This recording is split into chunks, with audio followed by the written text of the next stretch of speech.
The stakes had been in the ground since before Leonard was born, 37 of them, driven into the dune line above the inlet in 1961 by his uncle Devereux, who had been crabbing and bottom fishing this stretch of Washington coast since before the inlet had its current shape, iron stakes, each one scratched with a year, each one placed where the high tide rack line had reached in the season Devereux planted it. Not every year. Some years had 2 stakes, some years none, depending on whether the season had produced a notable high or a notable low. But the record went back to 1961, and it was still in the ground, and the dune grass had grown around some of the earlier ones, so that you had to know where to look. Leonard Crane was 71 years old. He had been working this water for 43 years, and he had been tending the stakes for 20 of those years, since Devereux retired and handed him the journals and said, "Keep watching." Devereux had been a man of very specific habits and very few explanations. He had not explained why he planted the stakes in 1961. Leonard had been 12 years old that summer and had watched his uncle drive iron into the sand with a mallet without asking questions, because you didn't ask Devereux questions about things he was clearly in the middle of doing. He had simply done it and kept doing it in subsequent years, and eventually it had become a thing the family knew. Devereux had stakes on the dune line and journals in a box, and if you were going to work this coast, you would eventually need to know about both. The journals were in a wooden box in the garage.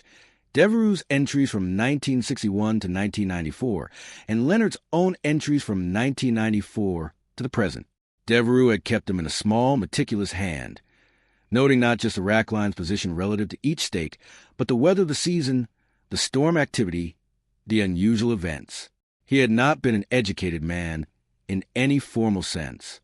He had been a careful observer, and he had understood, without any scientific framework for it, that a coastline's behavior was a story and that stories required a record.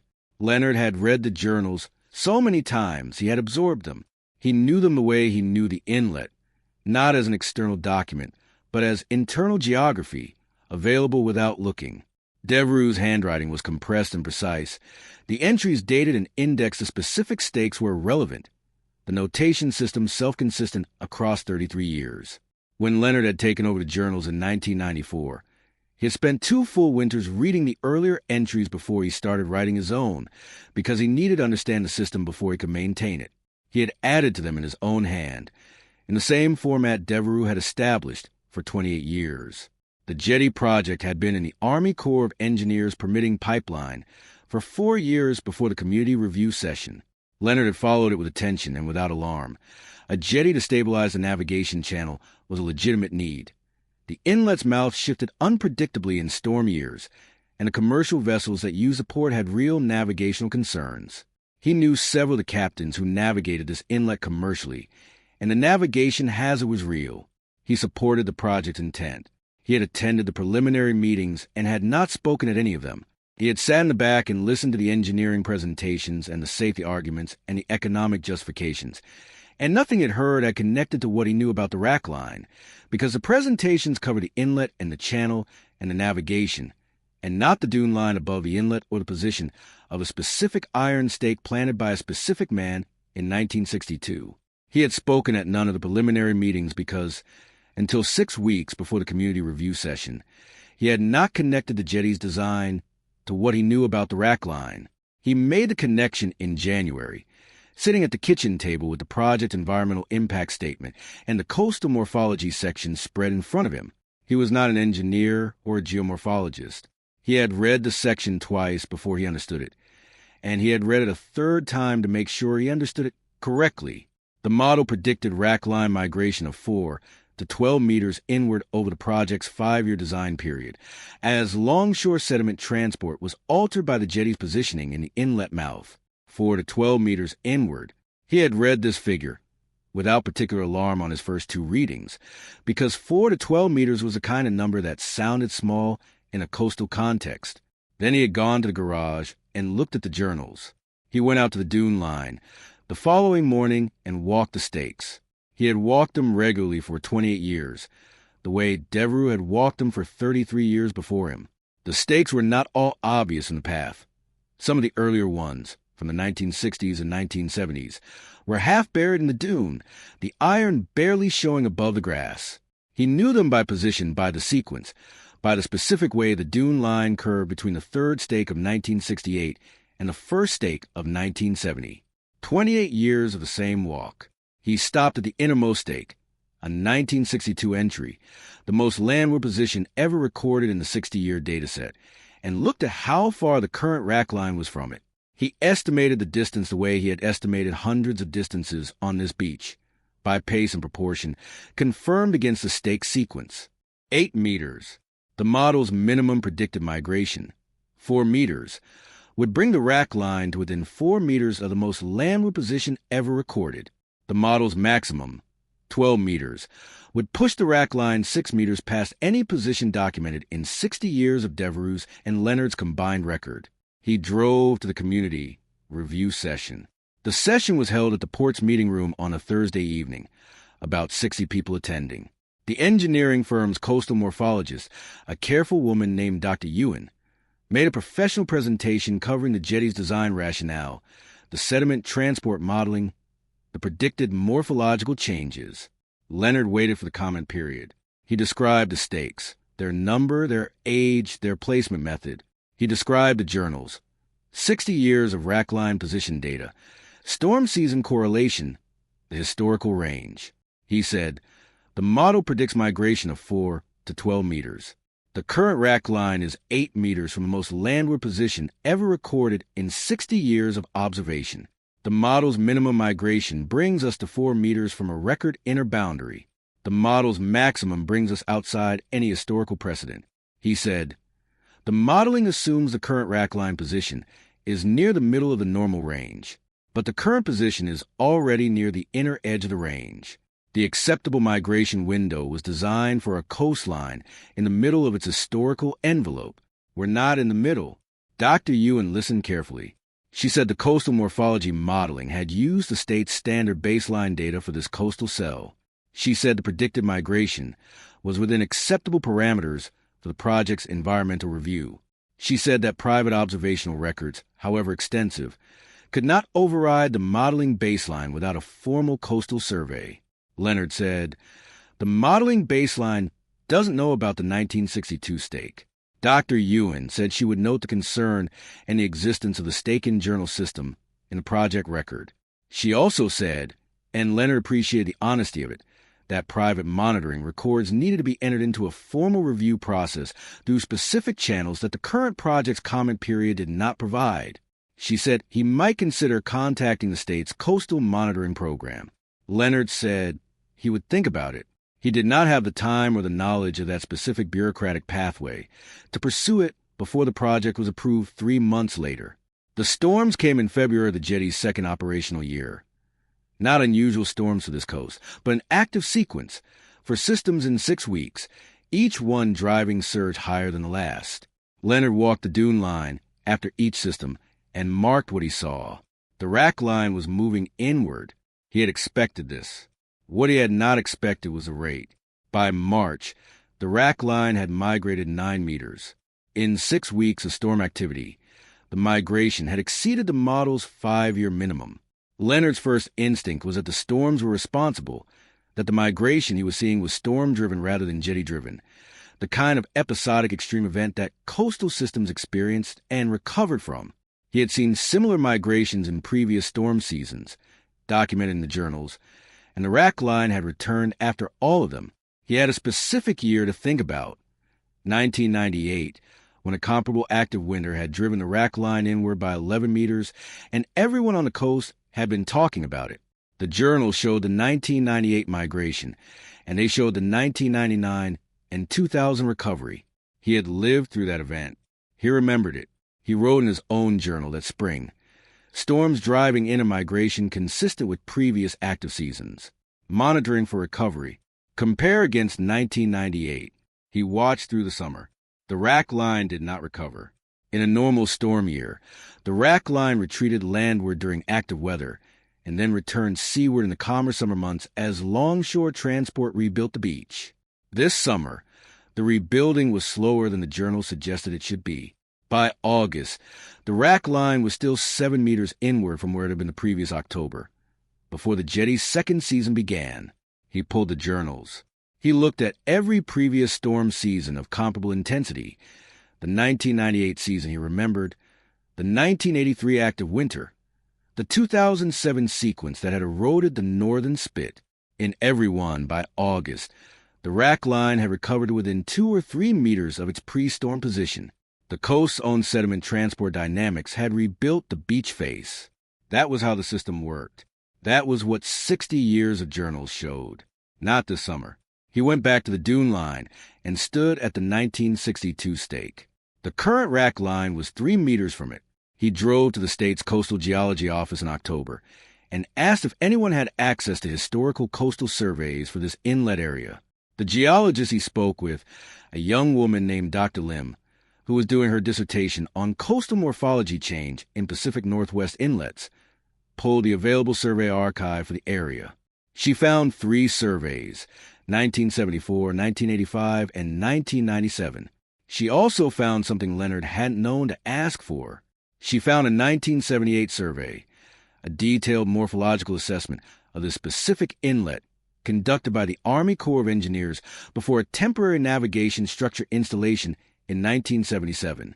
The 1978 survey had measured the wrack line position at the time and had included prediction of migration resulting from the temporary structure. Leonard asked to see the prediction. The 1978 survey predicted wrack line migration of 6 to 15 meters inward over the temporary structure's operating period, with recovery expected within 2 to 3 years of the structure's removal.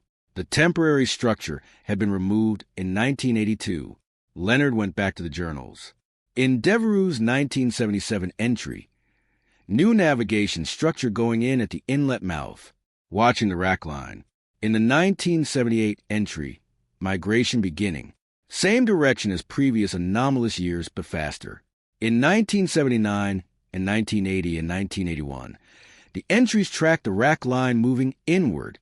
In 1982, structure removed, expecting recovery. In 1983 and 1984, the wrack line moved back seaward. Devereux had watched the entire event. He had not been watching it as evidence. He had been watching it because it was a wrack line, and he was a man who watched a wrack line. And when a navigation structure went in at the inlet mouth and the wrack line responded, he had written down what the wrack line did the same way he wrote down what it did in every other year. It had not been analysis. It had been attention. He had watched the temporary structure drive the wrack line inward. He had watched it recover after the structure was removed. He had written it all down in the journals in the wooden box in Leonard's garage. And he had never connected it to anything beyond a note in the record, because at the time it had simply been what the wrack line was doing. The connection across 45 years, from the 1977 temporary structure to the current permanent jetty, was visible only from the position of someone who had read both entries and understood both events. Leonard was that person.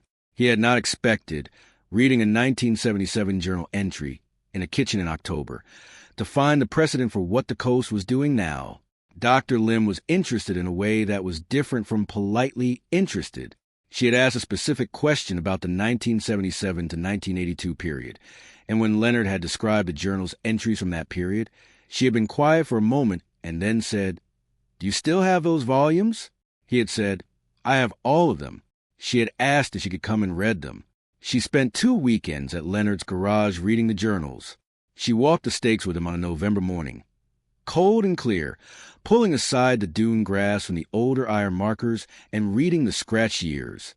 She had her phone out and was photographing each stake from the same angle, building her own record of the record. She stopped for a long time at the 1962 stake, the earliest innermost marker, and crouched beside it with her phone, documenting the scratched year, the irons weathering, the position in the dune relative to the current high tide mark. She said, "Do you know how unusual this dataset is?" Leonard said he had figured it was unusual when the engineering firm's model didn't know about the 1962 stake. She said, 60 years of continuous wrack line position data at a single coastal site with storm correlation and seasonal notation is almost unheard of in private records. Most coastal monitoring programs would consider this significant. Leonard said, "My uncle wasn't running a monitoring program. He wanted to know where the coast was going." She said, "That's what a monitoring program is." She compared the journals against the 1978 Army Corps survey and found that the current jetty's effect on the rack line was following the same trajectory as the 1977 temporary structure, same direction, similar rate, with the critical difference that the 1977 structure had been removed and the current jetty was permanent. She submitted a formal analysis to the Army Corps of Engineers District Office, citing the journal record, the stake positions, and the 1978 survey comparison. The Army Corps reviewed the analysis and issued a supplemental condition on the jetty's operating permit, a requirement for annual rack line monitoring at the site, using a formal measurement protocol, with a threshold that would trigger engineering review if the rack line crossed the 1962 stake's position. This was not the outcome Leonard had hoped for when he had gone to the community review session 18 months earlier. He had hoped to modify the jetty's design, or at least to raise the possibility of modification before construction. What he had instead was a monitoring requirement and a threshold. The jetty was in the ground. The rack line was moving. The monitoring requirement meant that if the movement exceeded the 1962 boundary, someone with regulatory authority would have to look at it. The 1962 stake became, by the terms of federal permit condition, an official monitoring boundary. Leonard was at the dune line on a January morning the following year, the kind of morning that arrived on this coast in midwinter with the particular quality of gray light that made the beach look as if it had always been exactly this way and would always be exactly this way. He was at the stakes for a seasonal walk, his own January routine that Devereux had established and he had maintained for 28 years. He stopped at the 1962 stake and looked at the rack line. 4 meters. The monitoring requirement had been added to the permit 6 months ago. The jetty was permanent. The rack line was moving. It had not crossed the 1962 boundary yet, and the permit condition would require engineering review if it did.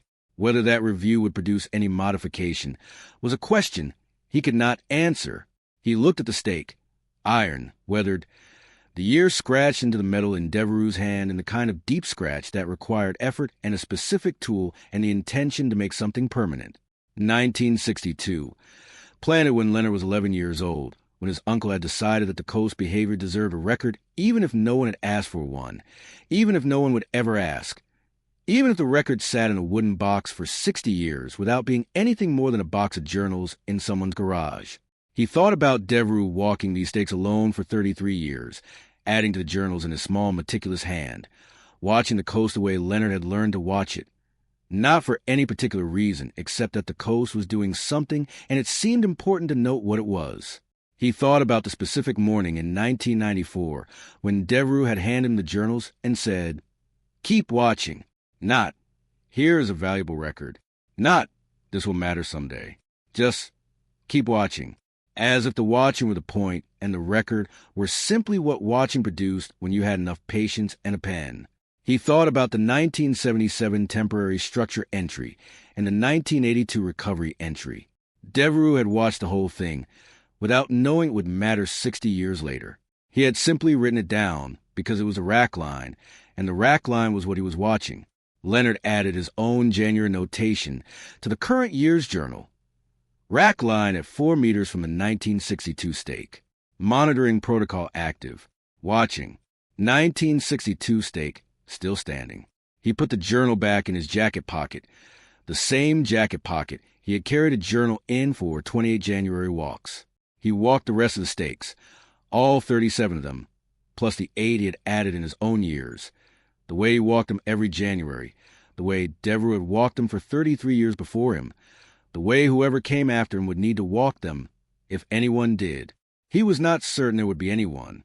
He had no children who worked this coast, no nephew the way he had been Devereux's nephew, no obvious line of succession for the journals and the stakes. The formal monitoring requirement was now part of permit record. The state would conduct the measurements annually, and so the stakes information would continue to be gathered even if Leonard wasn't the one gathering it. That was something.